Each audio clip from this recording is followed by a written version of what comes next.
أهلا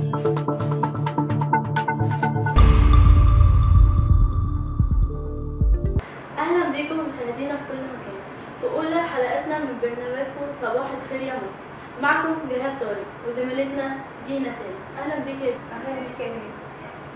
النهارده مشاهدينا هنتكلم في موضوعات مختلفة تهم معظمنا من البشر، ودلوقتي هنقدم لكم أولى فقرتنا وهي بتتكلم عن السيارات الكهربائية. كلنا عارفين إن أسعار البنزين بتزيد كل يوم عن اليوم اللي قبله، وطبعا غير الكارثة الكبيرة وهي تلوث البيئة اللي هي بتبقى سبب عوادم السيارات. وعشان نتكلم في الموضوع ده باستفاضة لازم يكون معانا حد من الشباب العاملين بموضوع السيارات الكهربائية، وهو أستاذ كريم دسوقي. ورجعنا لكم تاني بعد الفاصل. أهلا بيك باشمهندس كريم. أهلا بيك يا جيل. عايزاك تقول لنا أول ظهور للعربيات الكهربائية. كتير من الناس فاكرة إن العربيات الكهربائية أمر جديد، وإن أغلب الشركات بدأت تتجه للعربيات الكهرباء بسبب ارتفاع أسعار البنزين، ولكن في الحقيقة أول البدايات كانت في 1884. منذ الوقت دوت مرت صناعة السيارات الكهربائية بمطبات عديدة. كتير من الشركات عملت عربيات كهرباء لكن 99% منها فشلت.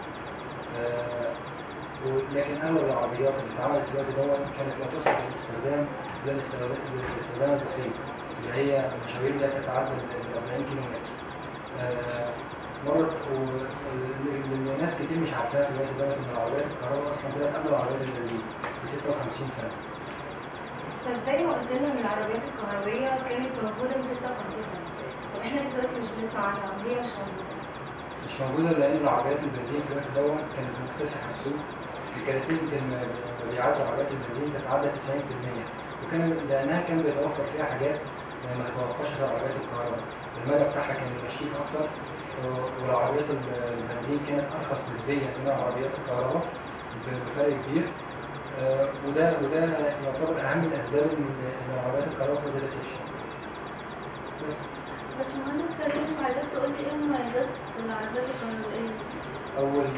المميزات بتاعت العربيات الكهرباء كتير.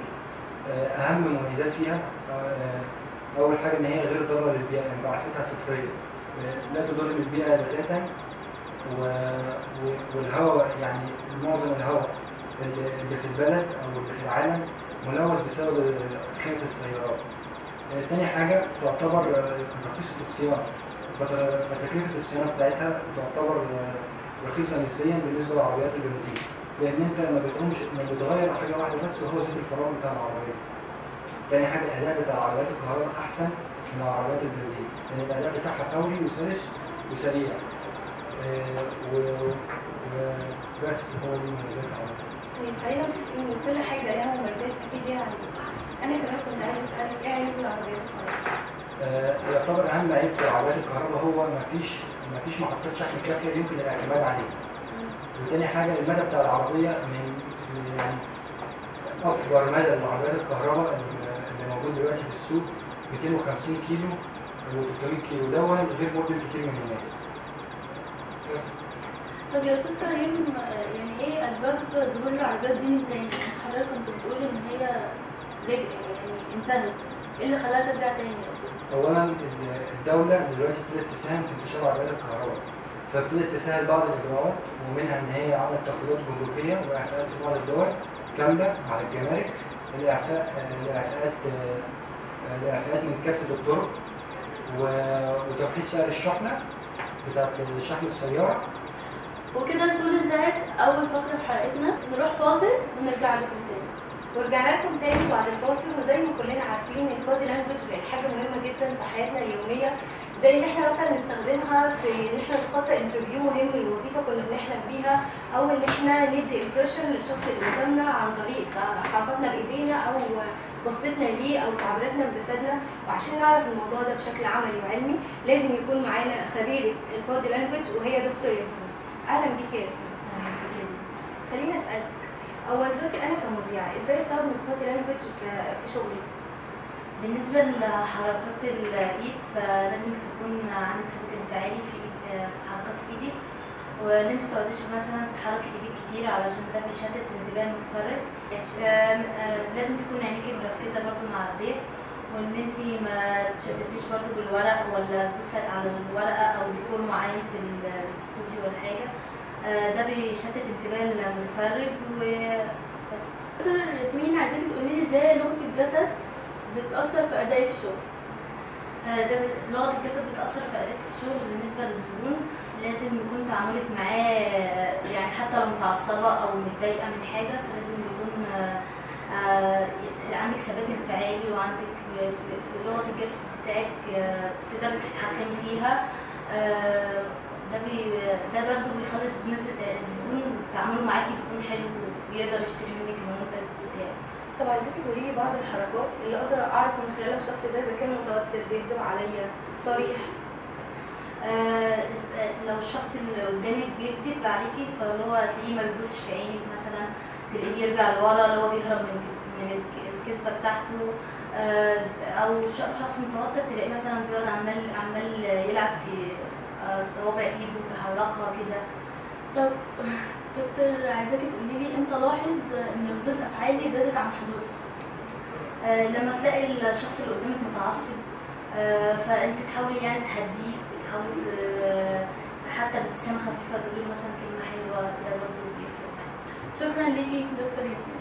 شكرا. وبكده نكون وصلنا لنهاية فقرتنا، نطلع فاصل سريع ونرجع تاني. ورجعنا لكم تاني. خلينا متفقين ان العنف من اسوأ الاساليب اللي يتعرض لها الانسان، بيسبب له الم نفسي فيما بعد. عايزين نعرف اكتر عن العنف الاسري مع خبيرة الطب النفسي دكتور شهد خالد. اهلا بك يا دكتور. ايه اشكال العنف الاسري؟ بصي، في نوع من العنف وبيبقى ليهم تأثيرات برضه مختلفة. بيبقى في عنف اللي هو الجسدي، في عنف نفسي. العنف الجسدي ده اللي هو الضرب، الإهانة، ده كله بيأثر بالإنسان جسديا. لو أنا بضربك أو بخبطك أو بجرحك أو بعمل فيك أي حاجة بيأثر فيك جسديا. ده ليه تأثيرات، ليه تأثيرات على جسم الإنسان، بيأثر على مخ الإنسان، على ذكائه ومستوى الدراسي، بيخليه متأخر دراسيا، الذاكرة، بيقلل الذاكرة، بيزود النسيان عند الطفل. أما الخارجية دي بتكون الإهانة أو الجرح قدام مثلا أصحابه أو قرايبه. أنا جرحتك فأنا جرحت نفسيتك، فده بيبان تأثيرها داخلي، بيكون قلقان، بيكون خايف، بيكون منطوي. دي كلها شعور داخلي أنا ما بقدرش أشوفه، بس بيكون داخلي جوايا أنا. طيب افرضي معايا ان انا اتعصبت مثلا وضربت ابني، ايه الطريقه الصح او الاسلوب السليم اللي انا اقدر اخد موقف ما ياثرش على الطفل بتاعي، وفي نفس الوقت اقدر ان انا اتجنب ان انا اثر فيه نفسيا؟ أول حاجة مفيش مبرر للضرب. قبل ما أقرر إن أنا هضربه، فأنا لازم آخد مع نفسي دقيقة واحدة أفكر إن ده طفل. أنا إنسان كبير بغلط، وبغلط ما أحبش إن حد يحاسبني بضرب أو بإهانة أو بأي شكل من التأديب. ده طفل، هاخد لحظة مع نفسي إن ده طفل ومش قاصد إن هو يعمل كده، يعني ده مش مركز، مش واعي اللي هو بيعمله. وبرده هفتكر إن أنا السبب في اللي هو بيعمله، لأن الطفل ده صفحة بيضاء. أنا زي ما بعمل هو بيعمل معايا، فأنا أكيد أي حاجة هو عملها أنا عملتها قبل كده. فأنا قبل ما أتخذ الإجراء ده، لا، أنا هاخد لحظة واحدة أفكر إن أنا ليه هو عمل كده، وابتدي أفكر مع نفسي قبل ما أضربه، لأن الضرب بعد كده هيأثر عليه ويخليه العمل البسيط اللي انا اتضايقت منه ده هيعمل اكتر منه. وانتي بتقولي ان انا لازم اخد وقت افكر وكده. طب ايه الاسلوب السليم ان انا اقدر اتعامل معاه لما بيغلط؟ دلوقتي هو غلط، انا مش هضربه خلاص، اتعامل معاه ازاي؟ دلوقتي انا ضربتك واذيتك، فما ينفعش استمر في الضرب ده. لا، انا هاجي اقول لك واعتذر لك، او لازم اقول لك انا اسف ان انا عملت كده. ما ينفعش اقول لك لا انا ضربتك علشان انت عملت كذا، او انت ما ذاكرتش، او انت مع خبطت اخوك، خبطت زميلك. فانا كده بقول له لا، ده انت هتعمل كل اللي انت عايزه، بعد كده تروح تعتذر. لا، انا كبير هعتذر. ده برضو يخليني اعرف حته تانية، انت لما تكبر صغير كبير هتعتذر. اي حاجه هتعتذر عنها. الضرب مش مبرر. دي اول حاجه انا هعلمها له. بعد كده ابتدي اعرف بقى واحده واحده انت ليه عملت كده. يعني انت دلوقتي انت كدبت، طب انت ليه كدبت؟ طب انت خايف مني؟ طب انت خايف من الشخص اللي قدامك؟ ارجع بقى اشوف هو ليه خايف. سرق، ليه بتسرق؟ انت شفتني بسرق، شفت حد بيسرق؟ ابتدي اراجع في حاجه زي دي. لما انا اخد الخطوات دي هلاقي نفسي بعد كده في حياتي معاه هكمل معاه بنفسي بسهوله.